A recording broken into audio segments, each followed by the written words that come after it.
The dead man switch. Your plane hits the SeaTac tarmac with a jolt. Welcome to Seattle. The chilly northwest rain obscures your vision as you step onto the tarmac. Before long, you're sitting in the cramped backseat of a cab, following the signal from Sam's locator chip into the heart of the Redmond Barrens. Organ grinders, a legal chop shop for body parts, whether from the living or the dead. If you're hurting bad enough for New Yen, this is the place to sell a limb or an organ. It's also a good place to dispose an inconvenient body while making a little cash on the side. This franchise is the closest thing to the Barrens has to a morgue. It seems this is where Sam's Watt's body has ended up. You open the door and are assaulted by the smell of death and bleach. Okay, let's continue. So, we are at the chop shop. I'm in the back. Well, I guess I'm an employee. The smell of death and decomposition wash over you, only slightly masked by the minty fake fresh of industrial-grade antiseptic. If you hold down Alt, you can actually see if there's anything to interact with. And right now, there isn't anything, except Dresden. Alright, hovering over the recently departed is a small dwarf whistling a tune. His broad grin says, "I love my job," a little more than you'd want or expect from someone in the chop shop trade. As you approach, he looks up with a lopsided grin. There's something kindly in his eyes, though it might just be a stray reflection of chrome and surgical tools. Dresden. Sorry, didn't expect any visitors at this hour, and some asshole at corporate took my receptionist. What can I do for you, sir? Are you the coroner? I'm John Dresden, the organ grinders branch manager here. So yeah, that makes me this franchise area's coroner too. And you are? Let's see. I'll be cut. He seems cool. I'll level with him. Alright, let's see. He frowns. Interesting. A dead man makes for a strange client. But what makes you think he's here? Sam had a locator chip embedded in his skull. I followed it here. I see. Well, you're right. He's here. Not too many people know about the murder yet, though. The press haven't caught wind of it yet, what with it being all the way out here in the Barrens. So who told you he was dead? Let's see. Either I can tell him about the money or not. Sam's digital ghost. When his heart stopped, I got sent a recorded message asking me to bring his killer to justice. Guess he had a hunch. The dwarf raises his eyebrows, a smile wiping the suspicion from his face. A dead man switch, eh? Fascinating. I was working on him earlier. He's over here. Alright, let's go follow this guy over there. Continue the conversation. He's my second Emerald City Ripper victim. The third one was downtown. Ripper, huh? I guess the classics never go out of style. I'm going to ask about that. Emerald City Ripper. He sighs. Not my title. That's what the Seattle Press insists on calling the killer. All I know is that, like the original Jack, our Ripper knows how to handle a scalpel, but this one's even more twisted. He or she always removes an internal organ from the victim. Okay. So what prize did the Ripper take from Sam? Delicious, trophy hunter, what was it? I'm going to just... yeah. Okay, Watt's liver was cleanly cut out. How about the other lucky contestants? The first victim's heart was missing, and the third had the spleen removed. Frankenstein coming along or something? McClunsky. Dresden, get out here. I'm here about the Ripper Vic, Sam Watts. Towering over the diminutive corner is a homicide detective right out of central casting. If you ignore the tusks, pointed ears, and Neanderthal brow, you can smell his cheap aftershave from a mile away. So this new Ripper Vic, Watts, name's familiar. Didn't his mother kill herself a while back? The coroner frowns. So you insisted at the time? He chortles. Come on, she offed herself. I had it on very good authority. Now let's go. Dresden, give me something to work with here. This Ripper case is my ticket to a lieutenant's badge. I've already posted everything I know. The killer stuns the target with a combination of drugs and magic, then removes a single internal organ while they're still alive. The perpetrator is most likely right-handed with a slim hand that knows its way around a scalpel. Has a decent understanding of human and metahuman anatomy, too. So I'm looking for a whacked-out surgeon? Not necessarily. I don't know any surgeons who still use scalpels anymore. These days it's all done with computer-controlled lasers. Could be anyone from a military field surgeon to an antique medicine aficionado. McCluskey, you're no damn help, dwarf. The Lone Star detective finally notices you. You note his superhuman powers of observation. Who the hell are you? I'm the nobody. You didn't hear nothing. I'm new in town. You the welcoming committee. Alright, well, it's not going to go anywhere, but I'll try this. Are you detective on the case? I was hired by Sam Watts to assist you in finding his killer. The dreck you were. You get anywhere near my investigation, and it will be you on the slab, human. He looks back at the dwarf. Dresden, get me more. I am putting someone in a cell or a box this week and claiming my promotion. Little insistence. Before I continue the conversation, let's go ahead and investigate. Sam's body is half covered by a sterile surgical sheet. His face an ashen white, for the first time without a smirk on it. Below the chest there's a small pencil-thin incision covered in dried blood. Beyond that, the corpse is immaculate. It would seem that the killer knew exactly what they wanted from him and took it. Next to Sam are several plastic envelopes containing the evidence found on his body. You can examine evidence through the bag without spoiling it. Let's look at the business card. Moving things around, you can make out that it's a card from a place called the Seamstress Union. There is something handwritten on the back, but blood has made it illegible. No cred stick, money. It's standard, cheap, unsecured cred stick. No way of knowing what's on it without slotting it. Let's get some money. Take the cred stick, slot the cred sticks in your PDA. 300 new yen is added to your account. Money is good.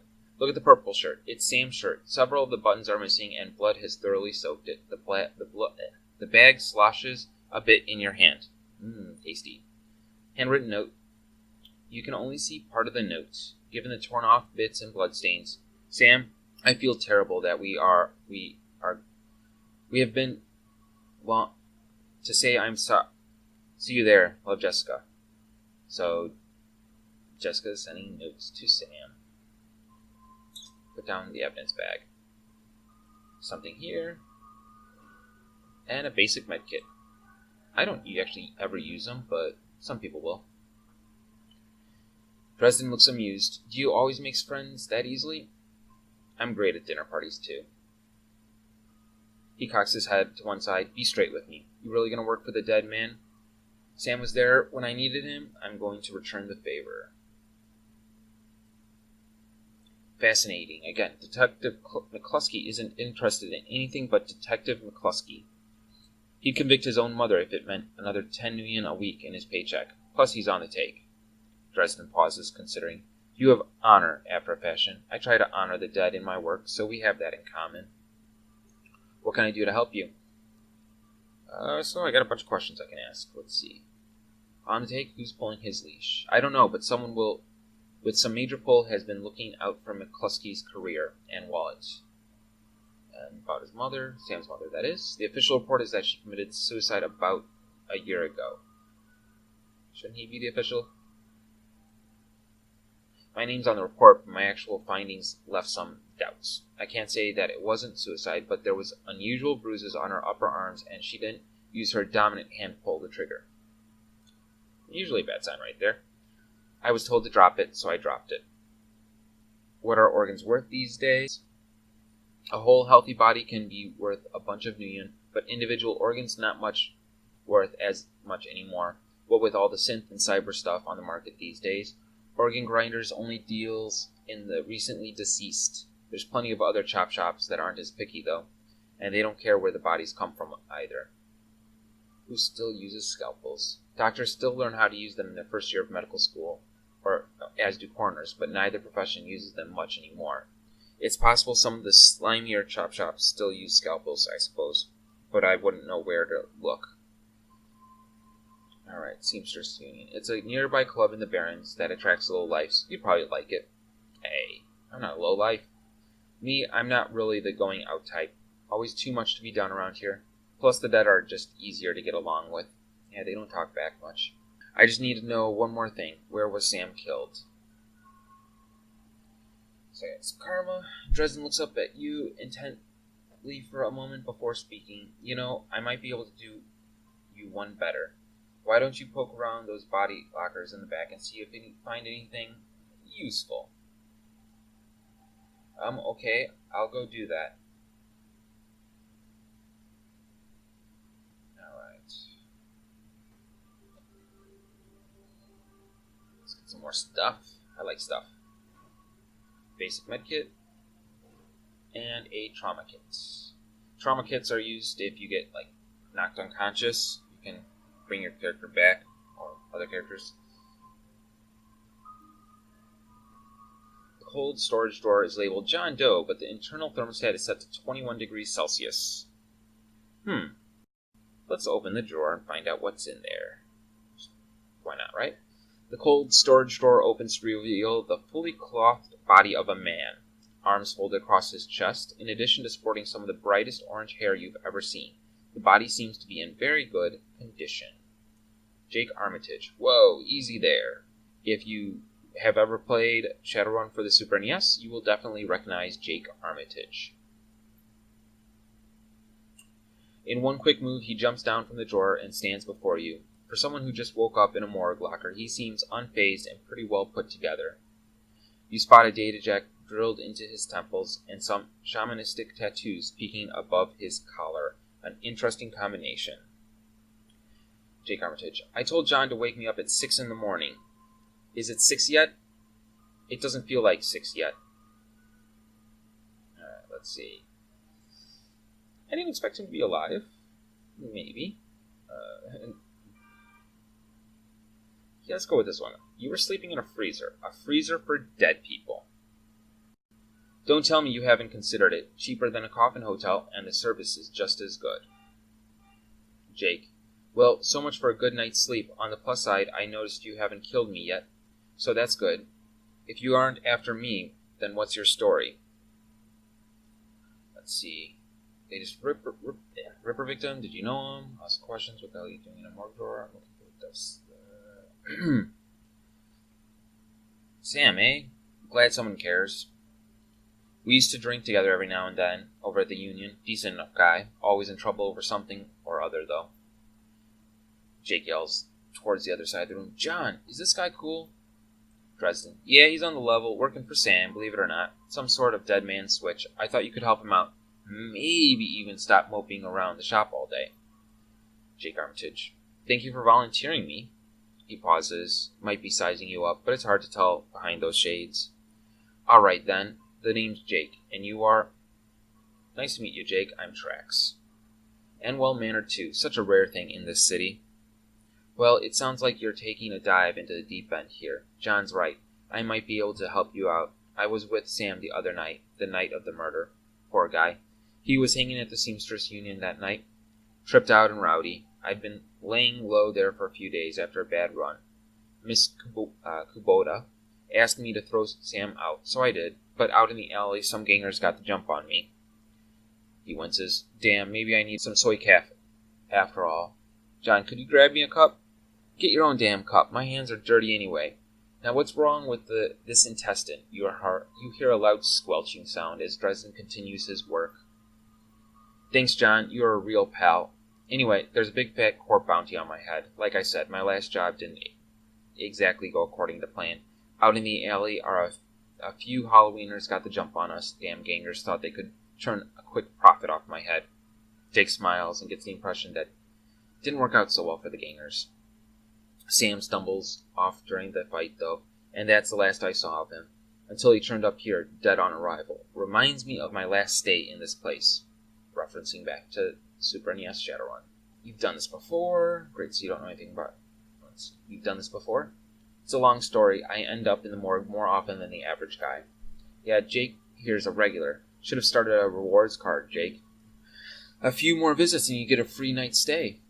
Jake laughs. I'll hold you to that, John. Anyway, they found Sam's body less than a block away from the Union, missing liver and all.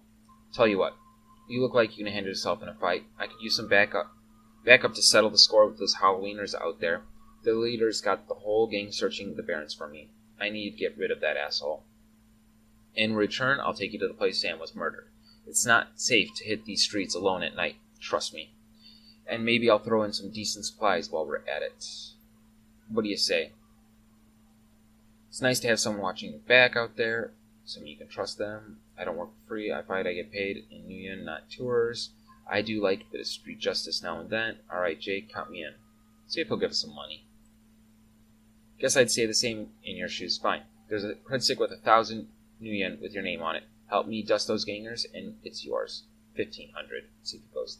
Hard bargainer. Alright, 1,500 is it is, but you'd better be worth it. Don't worry about me. Great, I've been hiding out here ever since that run-in with those Halloweeners. Whiny bunch of gangers.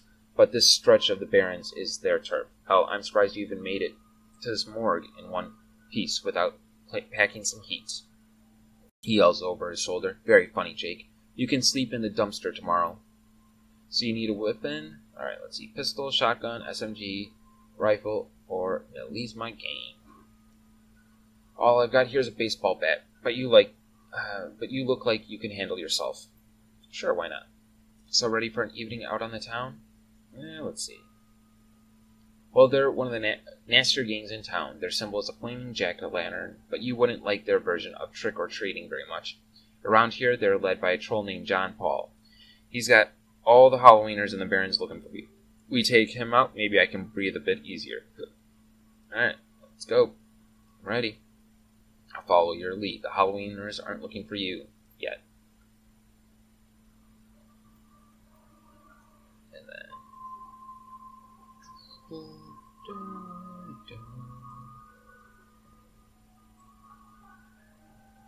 head out to the Barrens? Absolutely. Thank you for watching. I'd appreciate before you go if you could take a moment of your time to like, comment, subscribe, and share. Thank you very much. This is Ingenious, signing off.